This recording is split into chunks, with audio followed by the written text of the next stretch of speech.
Welcome. In the mood for a show? Which show is it today? The Legend of Josiah Blackwater today. Local favorite so far.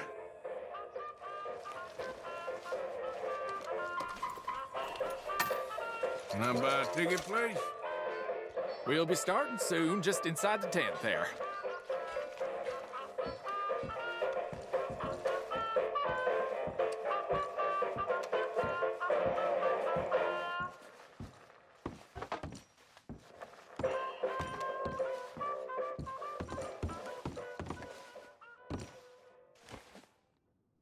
Welcome, one and all, to the remarkable example of modern entertainment at its finest.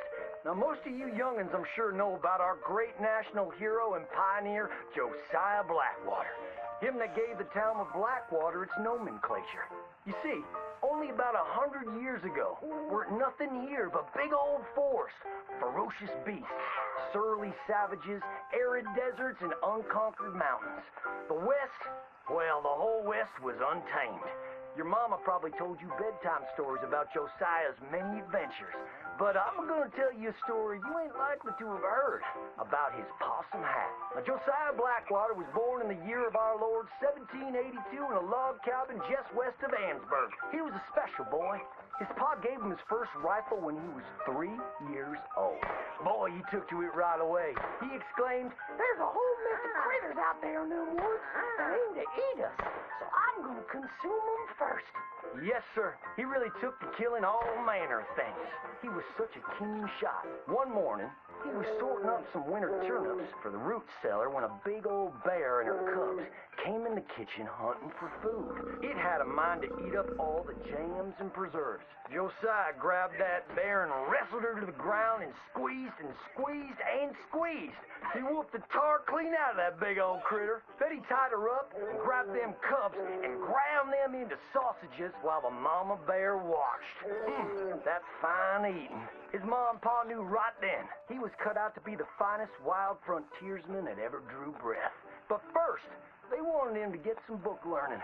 After only 3 days of attending school, Josiah beat the living daylights out of the class bully and announced to his daddy that he was tired of ciphering and mathematics on account it's only good for adding up the number of critters or Indians you can kill. So he ran away from home and headed west. Now, these lands were occupied by savages then, and when Josiah Blackwater came scouting through, he recognized it to be a land of splendor, wasted on those that couldn't appreciate it on account of worshiping false idols. He got rid of all them pesky buffalo, and thereby ensured those infernal Injuns didn't have nothing to eat. Of course, that got them mightily riled up, so he had to slaughter all of them too. Just like his daddy had once done to the Redcoats in 1775. Right about that time, he met an Indian girl he took pity on account of having annihilated her family. She was 12 years old, and so he took her as his wife. She gave him 2 sons before she died of typhus. Now, y'all know that Josiah Blackwater wore a possum for a hat. But most don't know how that came to be. Well, one day, old Josiah was riding a couple of alligators down the Lanahatchee River. Riding, standing up, and shooting eagles right out of the sky when he sees a big old mountain lion about to eat a possum. Josiah grabbed that mountain lion by the tail and wrestled it till it was plumb dead. Well, that possum really took to Josiah. Followed him around like a dog loyal to its master. Yes, they had a lot of adventures together. Now, Josiah never cried a day in his life, but he pert near did on the day that possum passed, for they were mighty fine friends. So he skinned it and made it into a hat. Back in them days, a possum skin was as good as money, but he never parted with that hat, not even for $10. Once he founded the town of Blackwater, he sent word for settlers to come. It was the last stop in the west before San Francisco. He met a girl by the name of Rufina Helsby at a barn dance one night, took her as his wife, and settled down. Built himself a cattle empire and had 14 youngins. But Josiah Blackwater wasn't the home-loving kind, and he grew mighty restless. One day on the courthouse steps, he announced, "You may all go to hell, and I will go to Saint Denis." And so he did.